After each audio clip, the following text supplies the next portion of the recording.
Muy buenas noches a todos. Estamos en el nuevo episodio desde la Torre 2. En esta oportunidad solo me acompañará Ignacio, debido a que Giselle no pudo por diferentes motivos asistir el día de hoy y esperamos que dentro del próximo podcast ella pueda estar en nuestra compañía. Antes que todo, voy a saludar a mi hermano Ignacio y vamos a comenzar esta segunda edición, la cual estará enfocada en las lecturas de la semana. Distintos textos, no es necesario enfocarse en ningún tipo de género en particular, pero comentaremos algunos textos, algunas lecturas que nos hayan parecido interesantes. Así que pues le dejo la palabra. Bueno, primero que todo saludarlos y antes que todo para empezar Por favor. este espacio. Bueno, saludarlos primero que todo para poder partir este nuevo video en el cual, como dice Bastán, efectivamente nos vamos a centrar en compartir reflexiones o interpretaciones de los textos que hemos leído esta semana, que son textos que ya hemos estado leyendo durante un tiempo, no es que solamente lo descubrimos esta semana, pero siempre es importante, además de la lectura, la relectura, ¿cierto? La relectura también te amplía un poco la visión de las ideas que uno va desarrollando al estudiar, al leer, porque esto es como un viaje de la conciencia, en donde pasan las palabras por la mente, pasan las palabras en la conciencia y de alguna otra manera uno se va generando un esquema, una estructura, donde lo que va aprendiendo y va desarrollando y armando un poco pool, si uno lo puede mencionar, o un sistema, si se quiere decir, para poder explicando un poco también de qué se trata todo esto. Así que, bueno, eso, espero que les guste este espacio y bueno, A empezar, y antes que empecé con la lectura, le quiero dar las gracias a todas las personas que nos escribieron en los comentarios. Voy a nombrar algunas. Una fue Carla, condesa de los libros, también fue Catherine Astigato, ¿cierto? Nos escribieron ahí en los comentarios. Creo que también escribió Ana, ¿cierto? Y también tuvimos bastantes comentarios por privado, con el tema del podcast, que ya tiene más de 100 visitas, como 110, creo, 111, no recuerdo. Si no me equivoco, un poco más. No, a propósito de eso, en mi Instagram me felicitaron por interno varias personas que son personas que leen mi escrito en internet, también comentan mi canal, Ignacio Filosofía, y gracias también a esas personas que también me comentaron por privado, como a Octavio, a Jesús Ricardo también, que son dos personas que siempre estamos en contacto en este último tiempo por Instagram, así que a ellos les envío un fraterno saludo, como también a Catherine Artigato, que también siempre está pendiente de nuestros videos.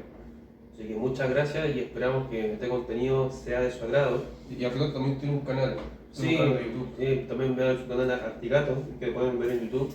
Yo justamente hoy día vi un poema que ella leía de Rosamund del Valle, un poema buenísimo que le puso unas fotos de Rimbaud, de Maya Esmer, de Baudelaire, de Novalis, un trabajo muy bueno. Sí, así que ella también tiene un canal de literatura, así que son esos espacios que faltan ese tipo de educación y Claro, finalmente si no son entregadas por el Estado, uno mismo las tiene que gestionar y las tiene que hacer lo crecer. tiene que hacer, por supuesto. Bueno, te doy paso a ti para que comiences con tu análisis. Sí, ya, perfecto. Mire, lo primero que voy a hablar, he estado leyendo filosofía, es lo que más leo.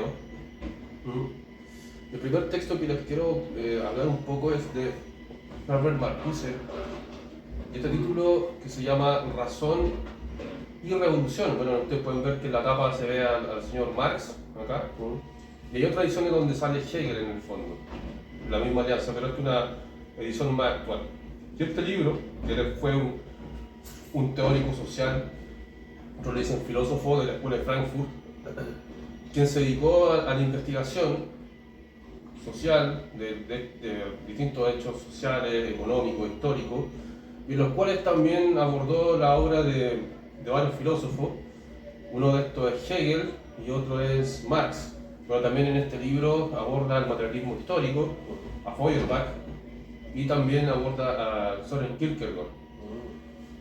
Y lo bueno de este libro es que se centra mucho en Hegel, que a mí me interesa mucho ese filósofo, y quienes han leído Hegel saben que es muy difícil de comprender, primero por el contexto de la época, hablaba era alemán, y además desarrolló un lenguaje filosófico. Entonces lo que hace Marcuse en este texto es, desde su etapa temprana de escritor o de filósofo, ir ayudándonos un poco a desmenuzar y a comprender, a clarificar la filosofía de Hegel, que es muy oscura.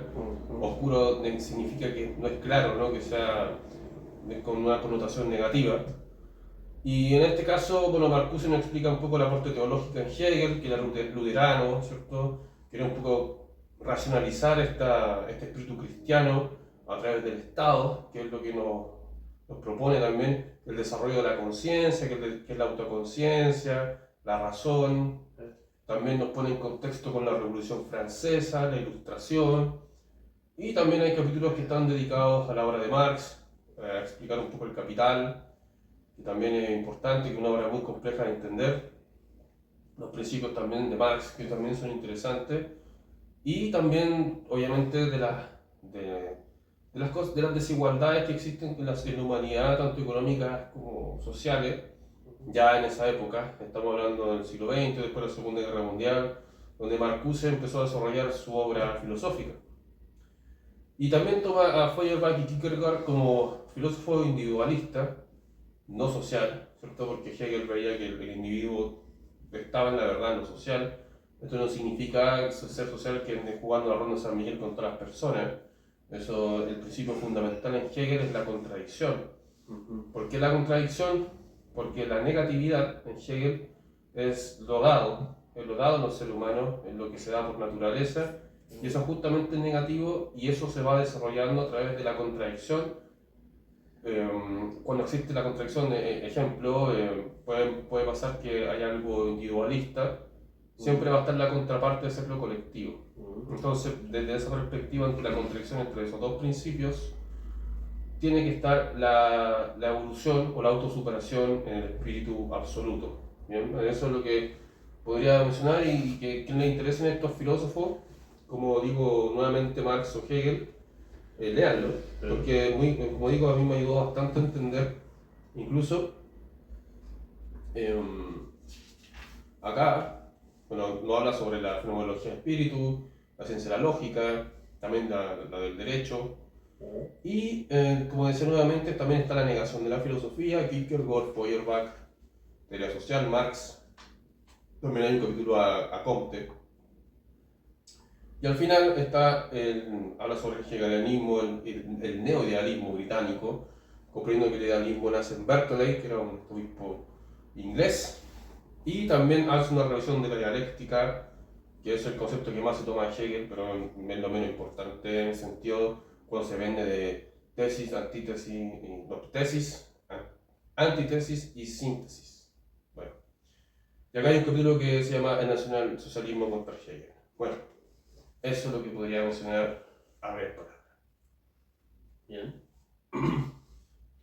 Yo voy a mostrar una antología de poesía chilena nueva. Esto no es una antología de ahora, es del año 1935, la cual fue antologada por Eduardo Anguita y Volodya Teitelbaum. Y aquí salen varios poetas antologados. En ese momento existe una discordia porque aquí no colocan a Gabriela Mistral, entonces sale un tema ahí porque era mujer, qué sé yo. Pero no es por eso, digamos, es porque la gente que hace aquí la antología, que fue Eduardo Anguita y Volodya Teitelbaum, ellos querían mostrar la poesía que se estaba haciendo en ese entonces. Y en ese entonces hay destacados escritores como Rosamel del Valle, Humberto Díaz Casanueva, el mismo Eduardo Anguita, que eso es lo curioso, que los mismos antologadores se colocan a ellos mismos en la antología, lo que es a veces mal visto, porque ellos son antologadores y se colocan a ellos mismos. Pero lo que yo me enfoqué esta semana fue en leer a Humberto Díaz Casanueva, Rosamel del Valle y Eduardo Anguita. Y también hay unos escritos, digamos, preliminares a los poemas, donde ellos hablan sobre qué es la poesía. Y Rosamel del Valle tiene un estilo bastante particular de escribir, una especie de surrealismo, no necesariamente desde la cuna de André Breton. Él tiene un simbolismo ahí bien fuerte, se nota que está muy influenciado en estos poetas franceses, en los románticos alemanes, ¿cierto? Digo, Hölderlin, George Strack, también Novalis, ¿cierto? También, bueno, William Blake, que es inglés, pero se nota que también es romántico. Y también lo interesante que él ofrece es una visión, aparte de romántica, es muy surrealista y también a la vez metafísica. ¿Qué entendemos por eso? Que es un tipo que se está preguntando quién es a través de recuerdos, de su relación con lo onírico. Y eso también lo hace Humberto Díaz Casanueva, que él es fundamentalmente mucho más metafísico cuando, bueno, él fue alumno de Martin Heidegger en Alemania, entonces su forma de escritura tiene una influencia muy fuerte en la filosofía y no solo en Heidegger. Él también menciona que el primer libro que lee de filosofía es de Friedrich Nietzsche, El origen de la tragedia. Y él lo que hace, Humberto, en su poesía, sobre todo en un poemario muy interesante, que a mí personalmente que más me ha gustado, es Vigila por Dentro, que lo tengo aquí, que es una edición universitaria que contiene 3 de sus trabajos, y que es Vigila por Dentro, es el único que tiene poemas de una página, 2 páginas, porque los demás, por ejemplo, como Requiem, es un poemario completo que se va dividiendo en capítulos, al igual que los penitenciales, que es otro poemario que se divide en capítulos, pero su cuestionamiento sobre las cosas que le pasan es como si hubiesen 2 yo adentro del mismo. Entonces, es lo que él intenta manifestar es esa relación que tiene en el sueño, esa relación con la idealización que tiene él mismo y además con lo que él es realmente. Entonces él busca el ser a través de eso. Entonces, de estos 3 poetas que yo les mencioné, que fue Eduardo Anguita, Rosamel del Valle y Humberto Díaz Casanueva, que tengo otro trabajo, Rosamel, que es La visión comunicable, edición UDP, que es súper fácil de encontrar. Lo que ellos proponen es, en términos de escritura, es la métrica, no hay una métrica tradicional, ni de soneto, ni de alejandrino, simplemente un verso libre. Naturalmente ellos sí sabían cómo escribir lo otro, pero para expresar el mensaje tan profundo que tienen, no pueden hacerlo de una forma tan calculada, no pueden contar las sílabas, ni que le ponen estrofas bien, digamos, bien medidas, porque lo que importa acá es el mensaje. Y Rodan Guita dice en este libro de antología que la poesía es un ejercicio de inteligencia, y ese ejercicio de inteligencia no es calculable. ¿Qué quiere decir esto? Que él dice que para poder leer este tipo de poesía, porque él también es considerado un poeta metafísico, tú tienes que tener una relación ya con la poesía anteriormente. No es que tú a la primera tú lo leas y vas a decir, oh, entendí. No. Tú necesitas mucha relectura porque tú tienes que leerlo con una concepción de entender de una forma bien fundamental de qué se trata la corriente, por ejemplo, el expresionismo, que es lo que hacía Vicente Huidobro, que es lo del surrealismo, que es lo que hacía André Breton, y la misma metafísica, entender qué es lo que buscaban estos escritores. Se nota que Heidegger lo que buscaba es, perdón, Humberto Díaz Casanueva lo que buscaba es el ser, quién es él, quién es, y quién es a partir de esta relación de este yo que se encuentra en distintos estados, en el estado de sueño, porque para él el ser también se manifiesta en el sueño, y se manifiesta de una forma, podría decir, tan cotidiana, incluso como lo es la vida material, porque él sentía que había alguien ahí adentro y también de quién esperaba él ser en lo cotidiano, de decir, ya, ahora esta es una especie de enigma que me está dando mi sueño, yo esto lo tengo que manifestar en mi vida cotidiana, y es lo que él no podía lograr. Y Rosamund del Valle es un tipo bien simbólico, ¿cierto? Y también que habla de las heridas, del sueño, del fuego, de las lámparas. La lámpara de alguna manera trata de iluminar ciertos estados que tiene él, sobre todo el nocturno. Él fue un gallo muy nocturno. Entonces, todos estos estados que aparecen en su fase nocturna y en el profundo silencio lo manifestaba. Había una angustia también por parte de él de no poder ser comprendido a nivel cotidiano. Y Eduardo Anguita, que fue un tipo con una fe religiosa, se lo conoce como católico, fue un tipo que expresó todo eso en su mismo escrito. O sea, la muerte era un tema bien importante para él, porque me recuerdo escritos como los ojos que se lo comen las larvas, ¿cierto? El ataúd, cuando él, incluso cuando escribe, es como que si estuviese muerto. O sea, él está enterrado y él se imagina lo que acontece a partir de donde él está enterrado. Y también la relación del amor, ¿cierto? Del amor que también se pone Eduardo, Elisa Eduardo, el tema del Venus en el pudridero, ¿cierto? Que no sale en esta antología, pero él hace un escrito, hace una reflexión a partir del amor, de la muerte, de lo efímero, de lo sagrado también, que son temas netamente que justamente no solemos tocar en lo cotidiano y que está expresado con símbolos, está expresado con las interpretaciones, que en el caso de él, que pone Venus, ¿cierto? Se nota que también es un tipo que admira profundamente los griegos y bueno, estos tres personajes, ¿cierto? Y yo lo recomiendo mucho leer porque son personajes que se acercan al inconsciente. Ya nos vamos a algo más junguiano incluso, se acercan a esa parte que realmente no tenemos contacto. Algo que, como decía Eduardo Anguita, tú no puedes calcular. Y Humberto de Casanova decía, la poesía para mí es un acto casi religioso, es enigmático y es personal. Pero todo esto tiene que ser expresado no de una forma entendible en el sentido de decir cualquiera lo puede leer, no, porque es un ejercicio que contiene inteligencia, disciplina y que tú tienes que ir desarrollando día a día, y es un lenguaje que no es común. Eso te podría decir inmediatamente de este libro que tengo aquí. No, buena síntesis de todas maneras. Lo que yo voy a compartir con ustedes ahora es otro escritor marxista, Georgi Lukács, que él fue un filósofo húngaro. Este filósofo, bueno, esto es un testamento político, donde hay capítulos, donde hay escritos, ensayos, porque George Lukács lo que intenta hacer durante su obra es reconstruir el marxismo, es dar una visión marxista construida a través de la filosofía. Y aquí Lukács se nota que tiene una influencia en Hegel, lo nombra, lo cita.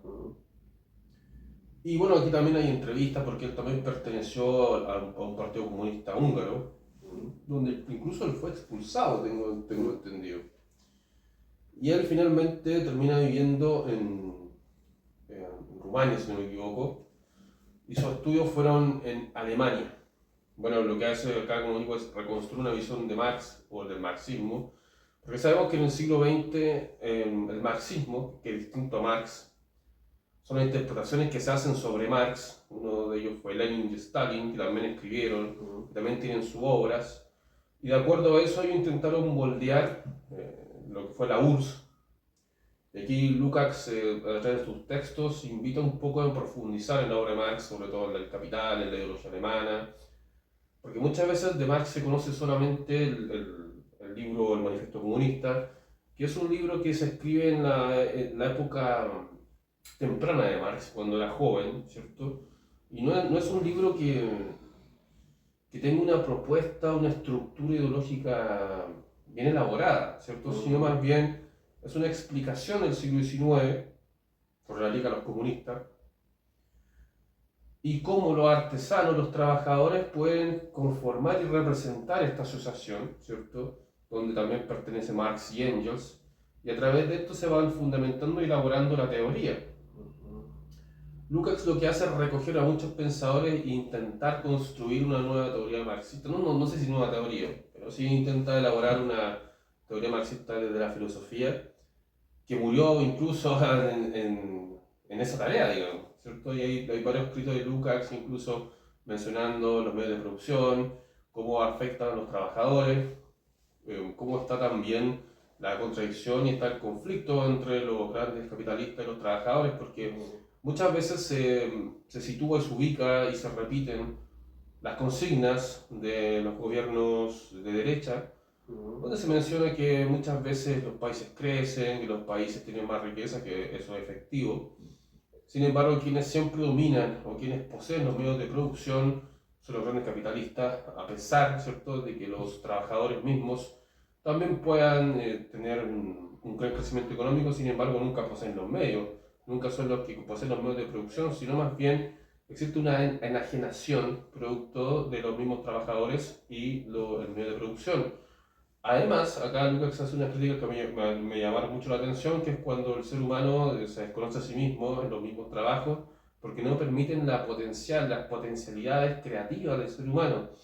Tenemos que recordar que Marx, la crítica al capitalismo, es que cuando los seres humanos son mercancías, en el sentido de que se ubican o se sitúan como cosas homogéneas, eficientes a un modo de producción, lo cual impide su desarrollo espiritual, espíritu no atendido como un tipo que cruza paredes, de nuevo es lo mismo, sino el engendrar el espíritu a la realización de la persona y a poder descubrir y tener potencialidad o potenciar esas capacidades que no reconoce, porque muchas veces los trabajos actuales, estas cosas que son por contrato y que muchas veces estamos obligados a trabajar en eso por sobrevivir. Hay una crítica importante muchas veces en estos escritores que te dicen que las personas cuando dejan un trabajo no saben qué hacer con su vida, y es porque básicamente no desarrollan potencialidades suyas, sino que más bien están ahí como una cosa estándar y todos hacen lo mismo mientras funcione todo bien, y el desarrollo del capital generalmente es gracias a los trabajadores, quienes tampoco se llevan las ganancias y utilidades correspondientes, sino que más bien las utilidades siempre recaen en el que es el gran capitalista. Entonces eso es lo importante en Lukács, que dice, mira, aquí las personas que trabajan todos los días no se conocen a sí mismos, de hecho muchas veces se sienten libres fuera del trabajo, no lo quieren hacer, encuentran su libertad o una semi-libertad cuando no están ahí, que justamente en el descanso. Considerando eso, son presos de una forma de vida que tienen que hacer nuevamente para poder sobrevivir, y desde la manera filosófica me parece que eso es muy importante tenerlo en consideración, que no se tiene, ¿cierto? Porque aquí dicen, no, que creció esto, que creció el PIB, que no sé qué, pero las personas son humanas, y quiere decir, los humanos fuimos dotados por la razón, tenemos razón e inteligencia, se supone, y eso también nos permite el cuestionamiento, nos permite el pensar, y justamente muchas personas se ven obligadas, la gran mayoría, a hacer cosas que no quieren o no saben por qué lo hacen, o simplemente por moldearse a un sistema económico. Esa es una crítica filosófica que te podría añadir, no solamente en Lukács, sino tú lo puedes encontrar en Althusser también, por ejemplo, y en varios escritores más que tratan de tipo temática. Marcuse también lo hace, tomando en consideración incluso los grandes países capitalistas que poseen una gran riqueza, muchas veces explotan a otros países. Por ejemplo, la India explotan con materias que son bastante baratas en grandes masas y les pagan muy poco. Y la explotación está justamente para que el capitalista siga creciendo con su riqueza. Muchas veces invaden otros países por ciertos recursos naturales, lo cual también expresa y manifiesta una cosa media sanguinaria, que muchas veces los países de primer mundo y nosotros de Sudamérica, que ostentamos ser una gran potencia desarrollada en términos económicos, no nos recordamos, porque no nos importa. Entonces, en esa perspectiva nos vemos más humanos, en donde ni siquiera nos enteramos de los grandes sufrimientos que pasan en grandes países, considerando también todas las invasiones que han ocurrido después de la Segunda Guerra Mundial en manos de países anglosajones. Tenemos la Inglaterra, Estados Unidos, siempre masacrando países de Medio Oriente por los recursos naturales, inventando guerras en nombre de la libertad.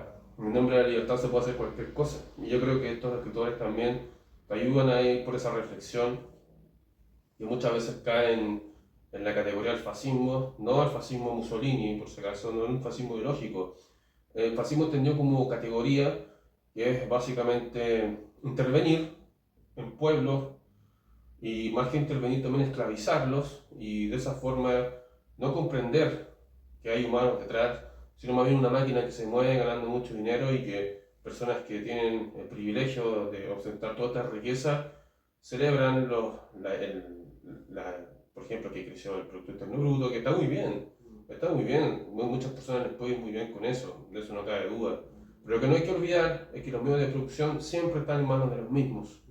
Eso es lo que hay que comprender. Y eso se nota en la teoría también de la clase explotada, porque por otro lado también está ese típico discurso de muchas personas que siguen movimientos conservadores de derecha que te dicen que tienen hermanos emprendedores, que familiares emprendedores, que crecen económicamente, que tienen un negocio porque venden un par de libros en la calle. Pero bueno, si tú encuentras que eso es un crecimiento a nivel humano, ya, bueno, ya pues lo plantearía nuevamente.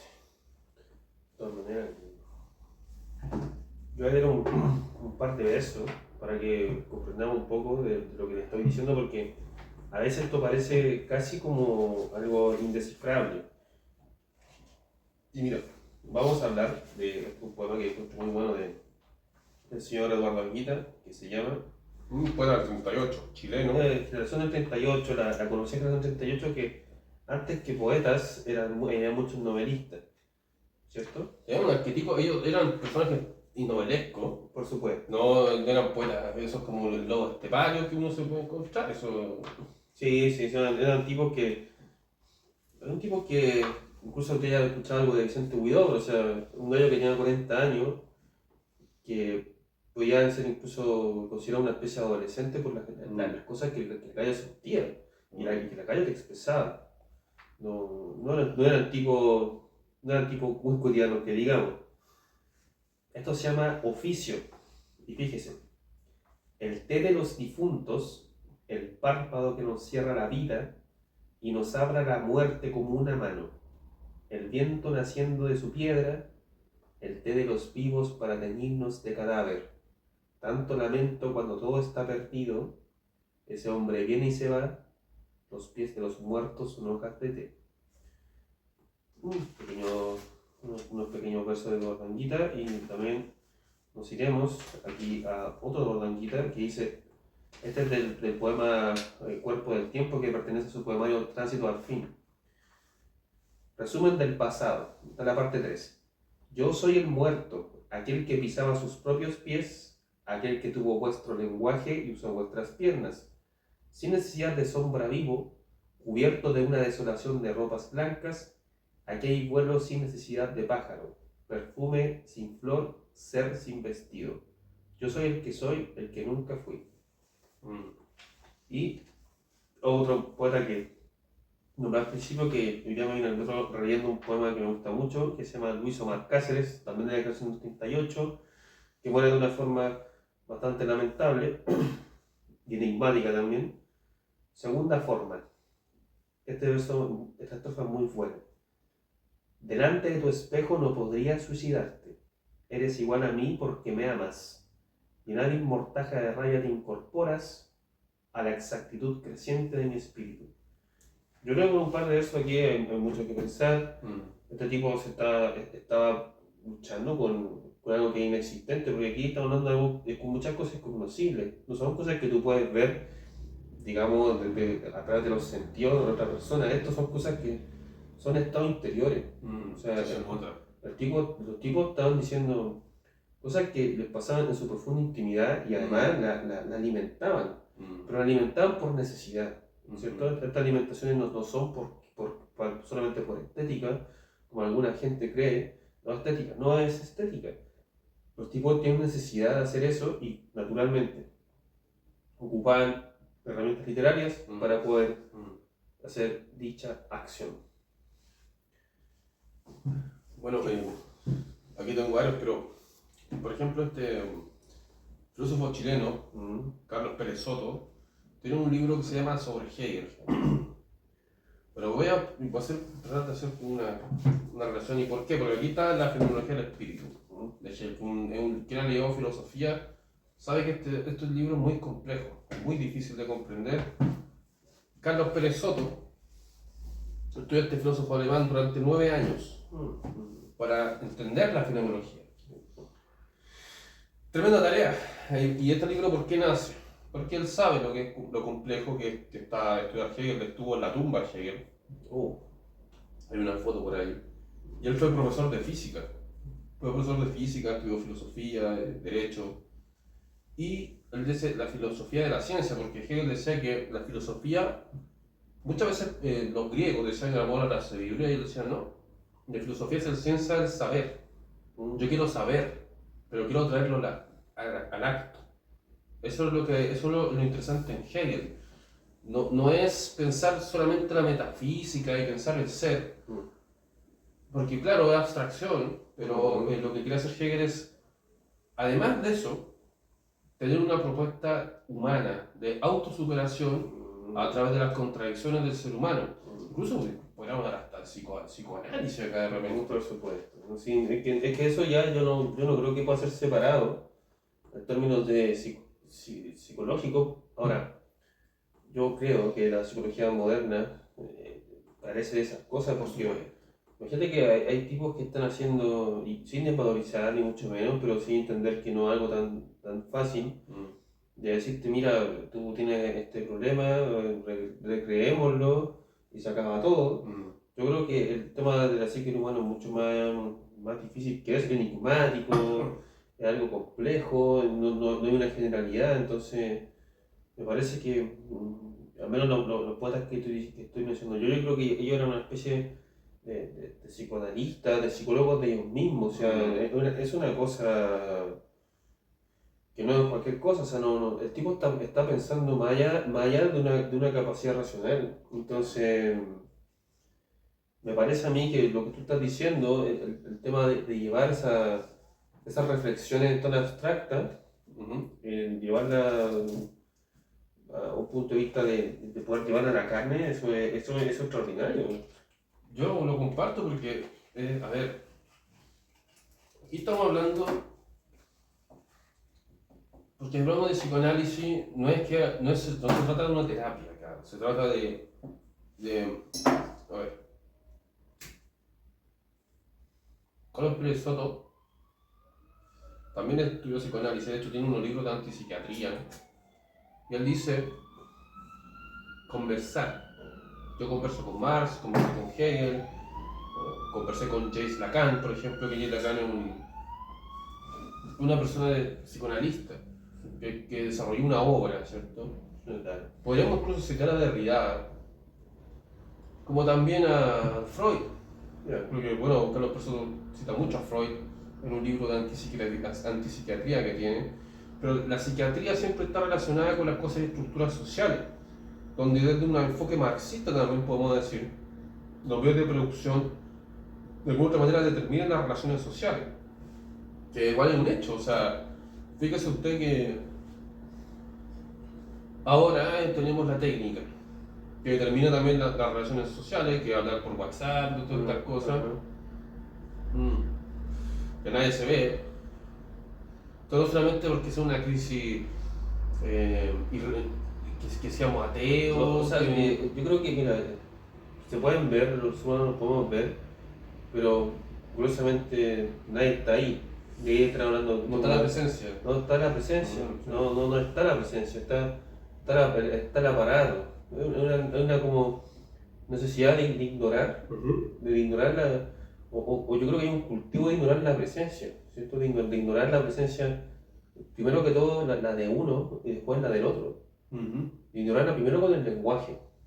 Y me parece a mí que que la poesía se trata de lenguaje, primero que todo, un juego de palabras, pero ese juego de palabras tiene que tener un sentido. Y lo que tú estás diciendo es que, por ejemplo, la versión humana ahora, a mi parecer, están ausentes, primero que todo consigo mismo y después con el otro. Y eso no se remedia, creo yo, con una terapia. Una terapia de, no sé, de un año. Eso no pasa así.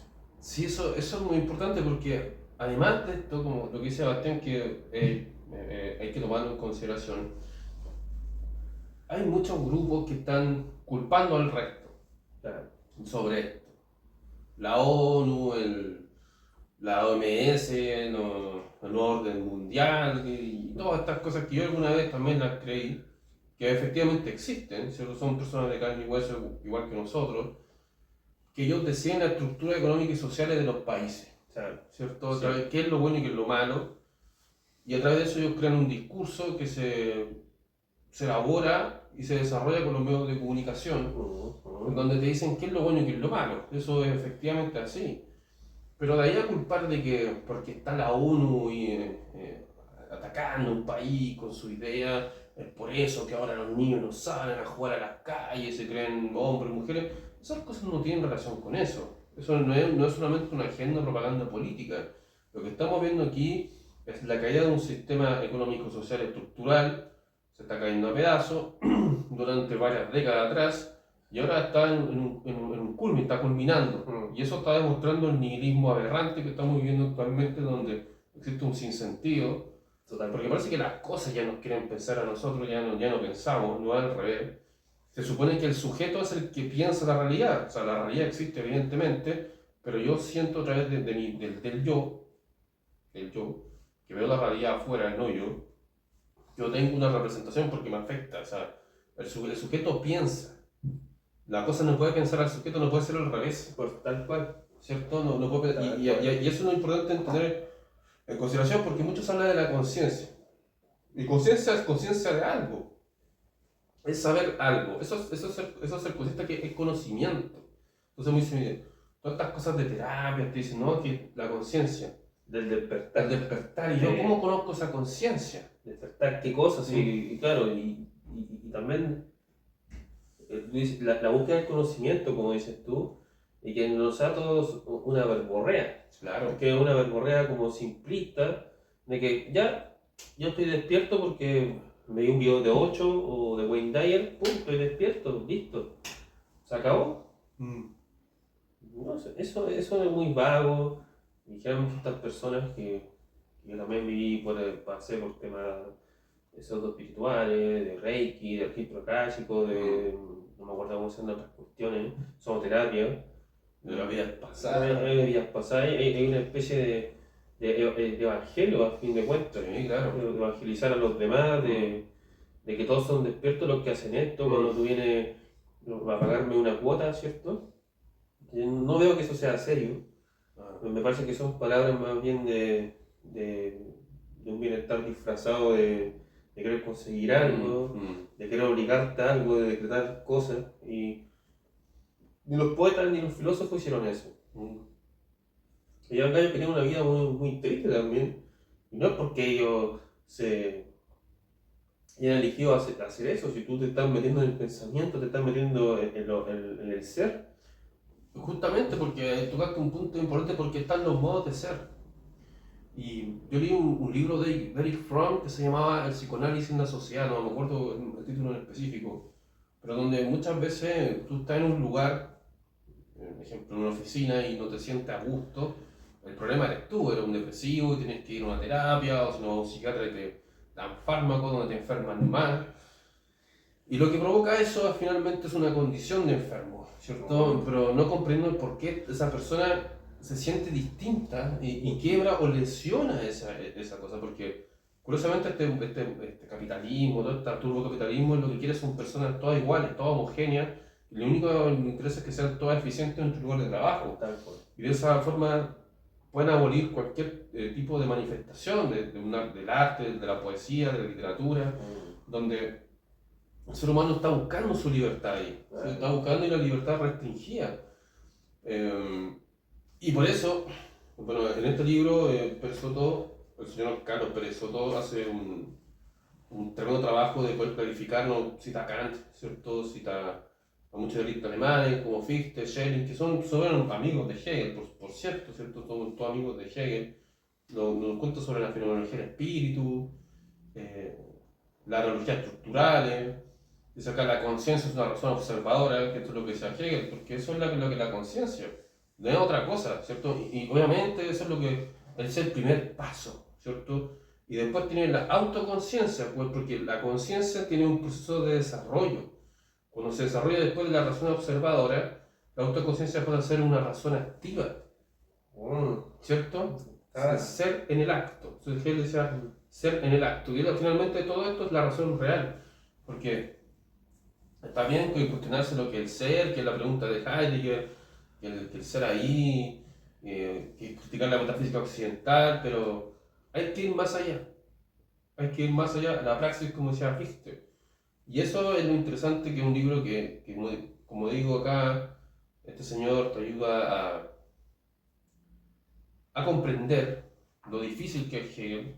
Y yo ya lo leí una vez, pero esto no se tiene que leer durante años. Por supuesto. Uno tiene que estar con los filósofos, con los poetas durante muchos años. Por supuesto. No es leer el libro una semana y no. decir, ya caché. No, eso es justamente lo que es negar ese principio de razón activo que estás diciendo tú, porque no hay un principio de razón activo en el día a día, no existe. Es muy fácil autoconvencerse de cosas tan banales. Estoy despierto y listo, y no hay ni nada que hacer, ¿cierto? O sea, yo simplemente decreto que estoy despierto porque alguien me lo dijo, porque fui a una terapia a meditar, no sé, 10 días encerrado. Eso es contemplación, nada más. Nada. ¿Qué hago con eso? Nada. ¿Qué puedo hacer con eso? Nada. En términos de praxis, ¿qué hacer con eso? Nada, por supuesto. Y esa es la pregunta, esa es la invitación a decir, ¿qué hago con eso? Eso es. No solamente tener una propuesta, decir, mira, pasa esto, los chinos son satánicos, los rusos son esto.